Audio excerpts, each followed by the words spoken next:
video, I'm making you a delicious milk pudding without cornstarch and eggs, but with an Indian touch. And this makes a perfect dessert for any occasion. For this milk pudding, I'm using the 2% reduced fat milk. I pour that into a pot and this has to be boiled on a medium flame. The goal is to make the milk into a reduction. This milk I'm using is straight out of the refrigerator, so it's cold. The second main ingredient in this milk pudding is the vermicelli. You can substitute the vermicelli with angel pasta or capellini. Break the vermicelli into smaller pieces, roast that on a pan until some of them turn golden brown. You don't keep the pan on high flame because you don't want to burn the vermicelli. Though I prefer to do the milk boiling and the vermicelli roasting side by side, if you are a beginner, I recommend you roast the vermicelli first and then move on to the milk.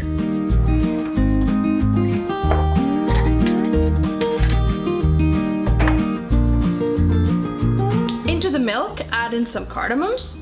For the best of the spice flavor to stand out in the milk pudding, you need to open the cardamom pods and add into the milk, or you can add a bit of ground cardamom. The combination of milk and cardamom is very common in an Indian household. We add cardamom even in our milk tea that we call chaya, and it's amazing. As I'm stirring the milk, let me tell you a bit about cardamom goodness.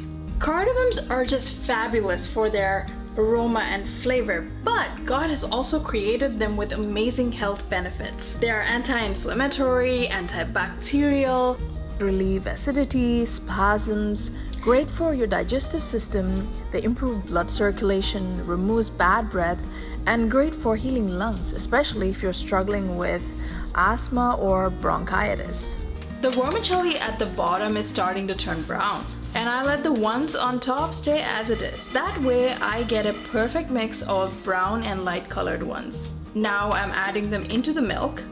This milk will now cook the vermicelli and they become a reduction.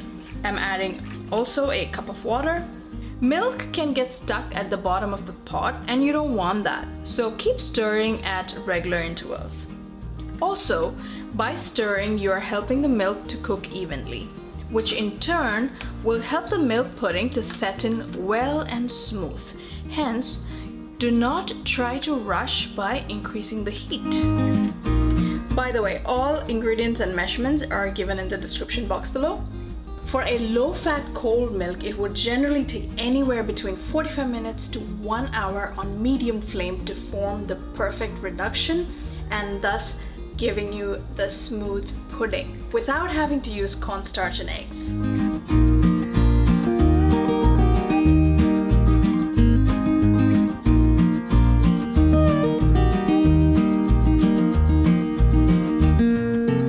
The milk is now starting to boil and I'm adding in sugar. My personal choice of sugar is the raw cane sugar.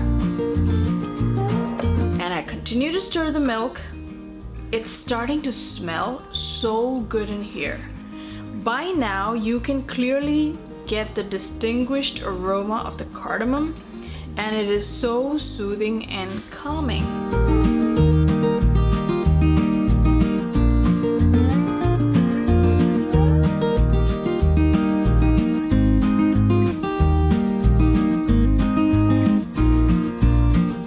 You can see that the milk has started to reduce. The vermicelli is getting softer, the sugar has completely dissolved, and this mix is now changing from white to a very pleasant beige color.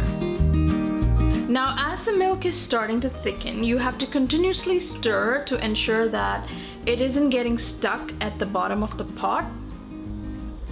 The last thing you want in a milk pudding is the burnt smell.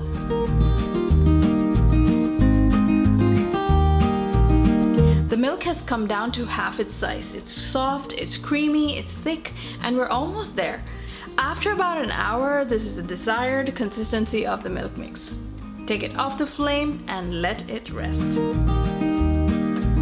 While the milk mix is cooling, into a hot pan, add 2 tablespoons of ghee or clarified butter. melted ghee, roast a handful of cashew nuts. Roast it well until they are golden brown. Raw cashew nuts in a milk pudding is a big no. Once the cashews are roasted, add a handful of raisins. As soon as you add the raisins, you want to switch off the flame because raisins roast super fast and you can burn, and that can be bitter in the milk pudding. Add half the roasted mix and some of that melted ghee into the milk mix. Transfer the pudding into your serving bowls. Spread the other half of roasted cashews and raisins mix on top. It is an absolute delight to bite into those crunchy nuts and raisins that are roasted in ghee. Let that stay in the fridge for 3 to 4 hours, and just before serving, sprinkle some cane sugar on top of the milk pudding.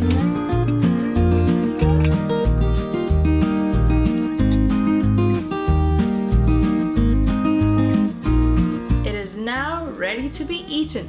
Enjoy! Thank you for watching. See you in the next video. Until then, eat healthy and stay happy.